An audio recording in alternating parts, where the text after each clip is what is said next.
The council chamber was silent, the air heavy, tense.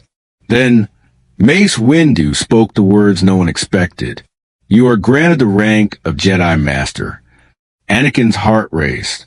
For the first time, he felt seen, respected. The shadows of doubt that once fed his anger began to fade. Across from him, Obi-Wan smiled softly, with pride. The tension between them eased, a bond reforged through trust.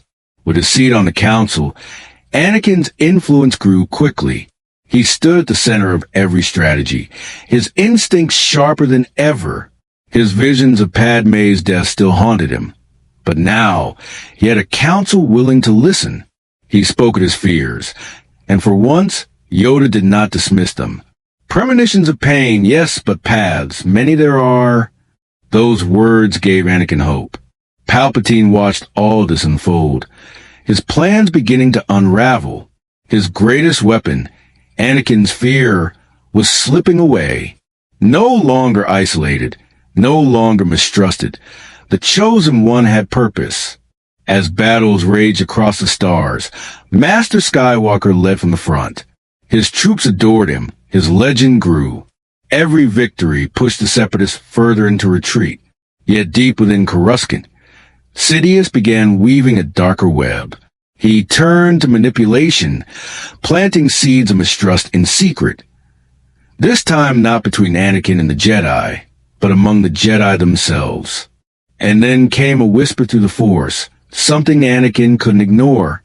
A dark presence moving in the shadows of the Republic itself. He turned to Obi-Wan.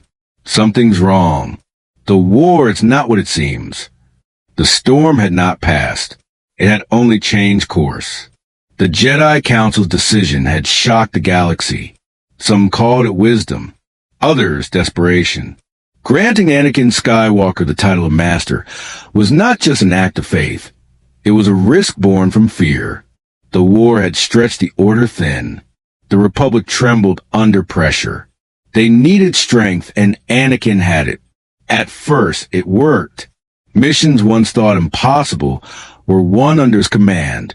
Separatist leaders fled before his arrival.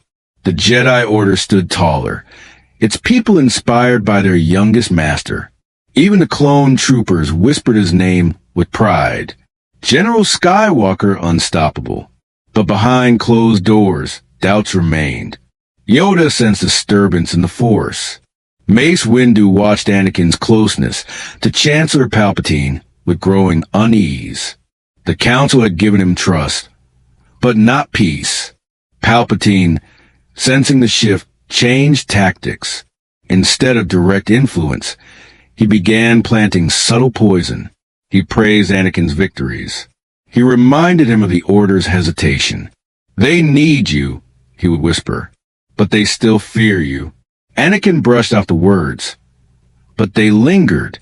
He saw cracks forming between the Council and the Republic, between ideals and survival. He began to question, had the Jedi lost their way? When the Council ordered him to spy on the Chancellor, the old tension returned. Trust turned fragile once more. Obi-Wan's loyalty was tested, torn between the Order and his brother-in-arms. In the dim light of the Council chamber, Windu's voice broke the silence. "If our faith in Skywalker is misplaced, the galaxy will pay the price." Outside, thunder rolled over Coruscant. Anakin stood on the balcony, watching the city burn with light and war. In his eyes, something flickered, hope or doubt. Night draped over Coruscant, soft lights glowing through Padmé's apartment. For once, the galaxy outside felt distant, quiet. Anakin stood by the window, no armor, no rank, just a man breathing in the silence he'd long forgotten. Padmé entered, hesitation in her eyes. She carried a secret for weeks. "Anakin, I'm pregnant." He froze, then smiled not with panic, but with peace.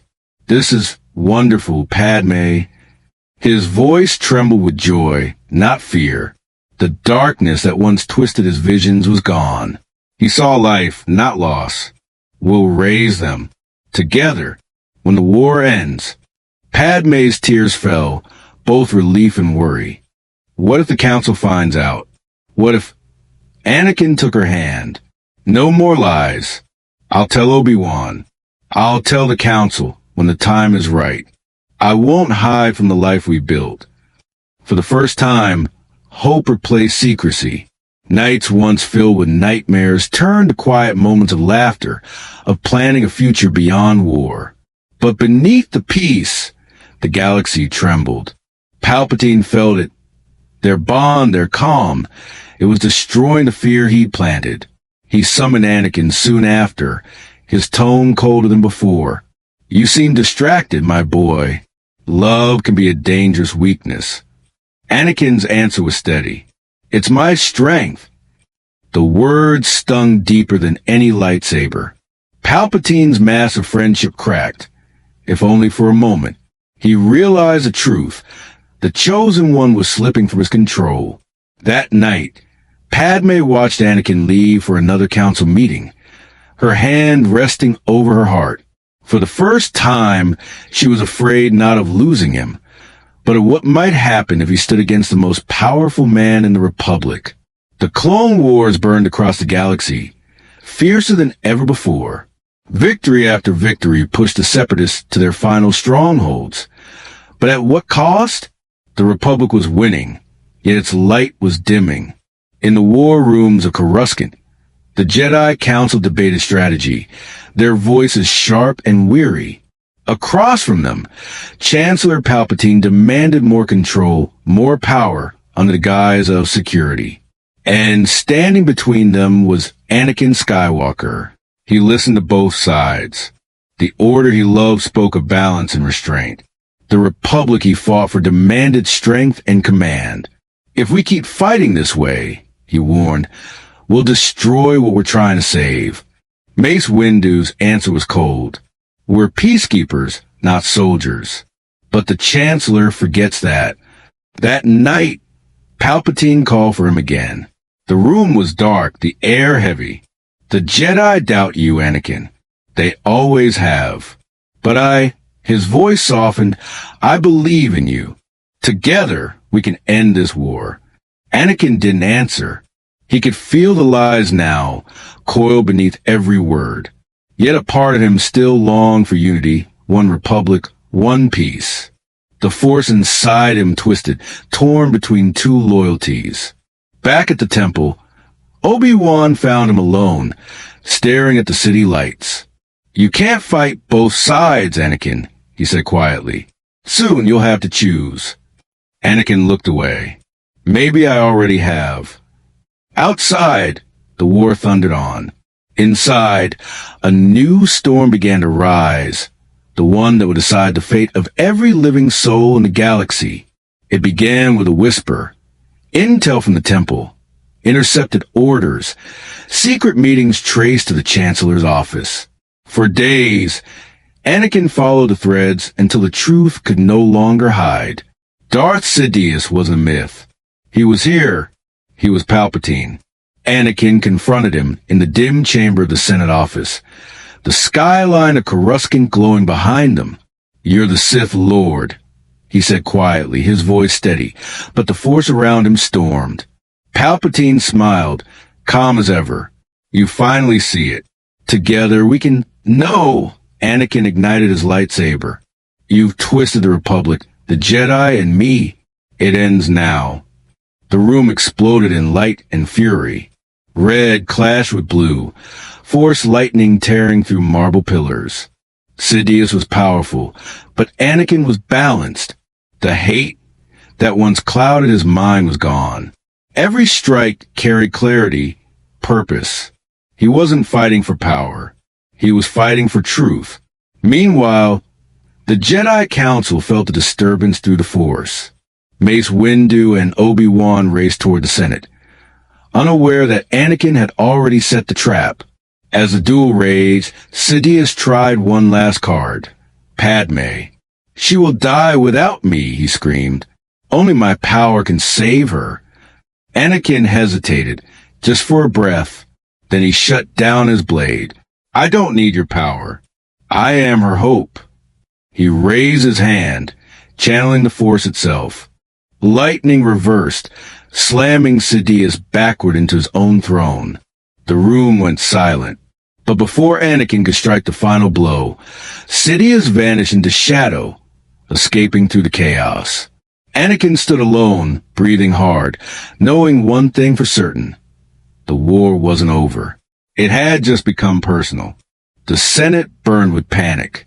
The Chancellor, exposed as a Sith, had vanished, leaving behind a shattered republic and a frightened galaxy.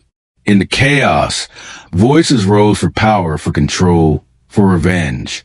But above them all, one voice brought calm, Anakin Skywalker's.